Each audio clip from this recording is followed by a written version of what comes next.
দেখেনি, কিন্তু সেই জিনিসটি যেটা আমরা ব্রহ্ম পদার্থ বলি সেটি হাতে নিলে মনে হয় জীবন্ত একটি খরগোশ ধরে আছি।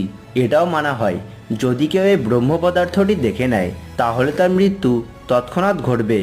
এই মন্দিরের উপর একটি পতাকা আছে যেটি সায়েন্টিফিক নিয়মের উল্টো দিকে চলে। যেমনটি আমরা জানি যেদিকে হাওয়া বয়ে যায় সেই দিকেই ঘুড়ি ওড়ে, তাই পতাকাটিও সেই দিকেই ওড়ার কথা। কিন্তু জগন্নাথ মন্দিরের এই পতাকাটি সম্পূর্ণ আলাদা। এটি সর্বদাই হাওয়ার বিপরীতে বয়ে চলেছে। কেন আর কিভাবে হয় সেটি কেউ বলতে পারেনি। এই পতাকায় আরও বিশেষ কাহিনী জুড়ে আছে। এটিকে প্রত্যেক দিন বদলাতে হয়, তাই মন্দিরের পাণ্ডা 214 ফুট ওপরে থাকা পতাকাটি প্রত্যেক দিন পাল্টায়।